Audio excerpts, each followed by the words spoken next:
प्रश्नावली 10.2 का प्रश्न संख्या 10 क्या कहता है, देखिए। सिद्ध कीजिए कि किसी बाहरी बिंदु से किसी वृत्त पर, ठीक है, सिद्ध कीजिए कि किसी बाहरी बिंदु से किसी वृत्त पर खींची गई स्पर्श रेखाओं के बीच का कोण स्पर्श बिंदुओं को मिलाने वाले रेखाखंड द्वारा केंद्र पर अंतरित कोण का संपूरक होता है। ठीक है, चलिए इसको यहाँ आकृति से समझते हैं। क्या बोला है, किसी बाहरी बिंदु से, मान लीजिए ये वृत्त है और ये कोई बाहरी बिंदु P है, इस बाहरी बिंदु से किसी वृत्त पर, ये वृत्त है मान लीजिए, इसी वृत्त पर खींची गई स्पर्श रेखाएं, एक स्पर्श रेखा PA खींचे हैं और दूसरा PB खींचे हैं। खींची गई स्पर्श रेखाओं के बीच का कोण, स्पर्श रेखाओं के बीच का कोण मतलब ये कोण ये कोण। उसके बाद क्या बोला है, स्पर्श बिंदुओं को मिलाने वाले, स्पर्श बिंदु एक ठो यहाँ है एक ठो यहाँ है, ठीक है, स्पर्श बिंदुओं को मिलाने वाले रेखाखंड द्वारा केंद्र पर अंतरित कोण, स्पर्श बिंदुओं को मिला रहा है ये रेखाखंड और ये रेखाखंड, ओ रेखाखंड और ओ भी रेखाखंड, इसके द्वारा जो है केंद्र पर जो अंतरित कोण है इसका संपूरक होता है। ठीक है, यही सवाल में कहना चाहता है। सवाल समझ में आया? तो कहोगे सर इस संपूरक कौन सी बला का नाम है?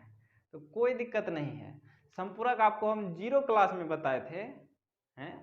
हाँ नहीं 1 क्लास में बताए थे कि जिन दो कोणों का योग 180 डिग्री हो, जिन दो कोणों का योग अगर 180 डिग्री होगा तो वह दोनों आपस में संपूरक कोण हो जाता है। तो ये कोण और ये कोण, इन दोनों का योग हमको लाना है 180 डिग्री। ये तो बहुत ही आसान है, देखिए कैसे। सबसे पहले जो माने हैं वो लिख लेते हैं। माना कि ओ केंद्र वाला कोई वृत्त है, ठीक है, ओ केंद्र वाला कोई क्या है, वृत्त है। ये ओ केंद्र वाला कोई वृत्त है। उसके बाद देखिए इसको देखने से क्या लग रहा है, PAOB हमारा एक चतुर्भुज बन रहा है कि नहीं बन रहा है? तो लिखेंगे और PAOB एक चतुर्भुज है। ठीक है, जो जानते हैं वही हम लिखे, जो देख के हमको पता चल रहा है। ओ केंद्र वाला कोई वृत्त है और PAOB एक चतुर्भुज है। यहां तक में कोई दिक्कत नहीं, कोई दिक्कत नहीं होगा। चलिए आगे हम क्या कहेंगे, हमको सिद्ध क्या करना है, सिद्ध करना है ये कोण और ये कोण, ये दोनों का योग 180 संपूरक होना चाहिए। तो चलिए इसको कैसे लिखेंगे, इसको लिखेंगे कोण APB, कोण APB, और इसको लिखना है तो इसको लिखेंगे AOB बराबर 180 डिग्री। अच्छा AOB को हम BOA भी लिख सकते हैं, कोई दिक्कत नहीं है।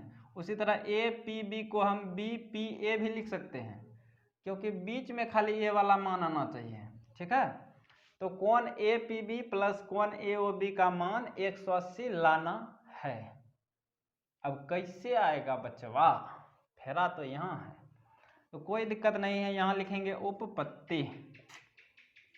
उपपत्ति से क्या जानते हैं कि चतुर्भुज PAOB में, चतुर्भुज PAOB में, चतुर्भुज PAOB में हमको कुछ पता है? हमको तो नहीं आता है, तुमको पता है? हैं? बोलोगे सर आपको कैसे नहीं आता है? अरे हमको आता है नहीं, तुमको नहीं आता है, उल्टे बोला गया। अच्छा चलिए, तो चतुर्भुज PAOB में सबको आता होगा कि चारों कोणों का योग कितना, 360 डिग्री। चतुर्भुज के चारों कोणों का योग होता है 360 डिग्री। तो यहां से हम लिखेंगे चतुर्भुज PAOB में चारों कोणों का योग है 360 डिग्री। लगता है कि आज हमको थोड़ा भूख लग गया है, इसीलिए गड़बड़ हो रहा है। तो चारों कोणों का योग 360 डिग्री। मतलब चारों कौन कौन सब है, ये है P, एक है B, एक है O, एक है A। तो इसको लिखने का तरीका होता है, क्या तरीका होता है, तो इसको लिखना होगा तो APB लिखेंगे, कौन APB, या BPA भी लिख सकते हैं, कोई दिक्कत नहीं है, लेकिन हम यहाँ लिखे हैं APB तो इसको लिखेंगे APB। ये तो लिख दिया, अब इसको लिखना है तो इसको लिखेंगे PBO, PBO, ये भी हो गया, इसको लिखे PBO मतलब ये वाला कौन। अब इसको लिखना है, इसको कैसे लिखेंगे तो AOB या BOA जो लिखना है, लेकिन यहाँ लिखे हैं AOB तो इसको लिखेंगे AOB, कौन AOB प्लस ये हो गया, ये हो गया, ये हो गया, बचा कौन, बोल रहा है कि हम भी है, हम भी है, हमको भूलो नहीं, तो ये भी है तो इसको भी लिख देंगे क्या, PAO, कौन PAO, और चारों का योग 360 डिग्री। यहाँ तक में किसी बच्चे को कोई तकलीफ नहीं होगा, क्यों होगा, ये तो आसान सी बात है कि चतुर्भुज के चारों कोनों का योग 360 डिग्री। अब क्या होगा रे कालिया, चलिए देखें OA, देखिए यहाँ देखो, यहाँ ध्यान से, OA क्या है, OA तो वृत्त की त्रिज्या है, क्योंकि केंद्र से परिधि तक की दूरी त्रिज्या होती है। OA अगर त्रिज्या है और PA क्या है, स्पर्श रेखा, OA त्रिज्या है, PA क्या है, स्पर्श रेखा। हाँ, तो त्रिज्या और स्पर्श रेखा के बीच में कितना कोण बनेगा, ये चीज तो हम दूसरे क्लास में बताए थे कि त्रिज्या और स्पर्श रेखा के मध्य कितना 90 डिग्री का कोण बनता है। तो त्रिज्या और स्पर्श रेखा के बीच हमेशा 90 बनेगा, तो यहाँ पर कोण PAO इसका मान हो जाएगा 90, और जैसे इसका मान 90 कह दिए, ई बचवा पीछे पड़ गया, सर हमको काहे बोल रहे हैं, हम भी तो त्रिज्या है और यहाँ स्पर्श रेखा है। जी हाँ, तो ये भी त्रिज्या है, ये भी स्पर्श रेखा है, तो त्रिज्या और स्पर्श रेखा के बीच यहाँ भी कितना बनेगा 90 डिग्री। तो लिखेंगे, यहाँ लिखते हैं यहाँ PAO, कोण PAO बराबर कोण PBO, PBO, कोण PBO बराबर हो जाएगा 90 डिग्री। कहाँ से होगा, तो त्रिज्या व स्पर्श रेखा के मध्य कोण। अरे मेरा बोर्ड थोड़ा सा बड़ा जो है ना, इसीलिए इसमें अटता नहीं है, छोटा रहता तो अट जाता। तो PAO और PBO का मान हो जाएगा 90 डिग्री, क्योंकि ये भी 90 होगा त्रिज्या और स्पर्श रेखा, और ये भी 90, तो इसका मान रख देते हैं इसमें।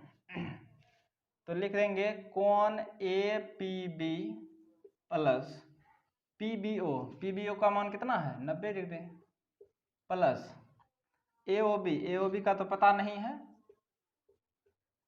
प्लस PAO, PAO तो रख दिए ना, और PBO का रखे हैं तो PAO का मान भी 90 होगा, त्रिज्या और स्पर्श रेखा के मध्य कोण, और सबका योग है 360 डिग्री। ठीक है, देखिए APB का मान नहीं दिया था तो APB का सेम टू सेम लिखे, PBO का मान है 90 तो 90 रखे, उसी तरह AOB का मान नहीं दिया था तो AOB लिखे, और PAO का मान है 90 डिग्री तो PAO के जगह रखे 90, और सबका योग 360, सबका मालिक एक है, यहाँ 360 है। तो यहाँ देखिए कोण APB प्लस कोण AOB प्लस 90 और 90 कितना, अरे जोड़ तो आता है कि नहीं आता है, जोड़ तो आता होगा, तो 90 और 90 सर बोलोगे सर 180 डिग्री बराबर इधर कितना है 360 डिग्री। क्या सोचते होगे सर हमको जोड़ सिखा रहे हैं, चलिए बच्चों सब कुछ सिखाना पड़ता है। तो कोण APB प्लस कोण AOB, यहाँ देखिए ये प्लस में है, इसको उधर टपाइए, किस में हो जाएगा, प्लस वाला बराबर के ऊपर जाके बोलता है कि हम माइनस हो जाएंगे, लॉस में चले जाएंगे, प्लस वाला बेचारा माइनस हो गया। ठीक है, अब देखिए कोण APB प्लस कोण AOB, 360 में 180 को घटाओ बचवा, हैं बोलोगे सर अब हमको घटा सिखा रहे हैं क्या, जी हाँ, देखिए 360 में 180 को जब हम घटाएंगे तो कितना हो जाएगा 180 डिग्री। ध्यान से देखिए इस शख्स को, मतलब इस जगह को, यही हमको प्रूव करना था। कोण ए पी बी मतलब स्पर्श रेखाओं के बीच का कोण। उसी तरह कोण ए ओ बी यानी त्रिज्याओं के मध्य कोण, इन दोनों का योग 180 लाना था। आया कि नहीं आया? आ गया ना, तो लिखेंगे इति सिद्धम। इति सिद्धम। थोड़ा बहुत संस्कृत का नॉलेज रखो बचवा। तो उम्मीद है कि आपको यह सवाल बिल्कुल बेहतरीन 200, 300, 500% क्लियर हुआ होगा। तो मुझे आज के लिए दीजिए इजाजत। अपना ख्याल रखें, बड़ों का सम्मान करें। जय हिंद, जय भारत।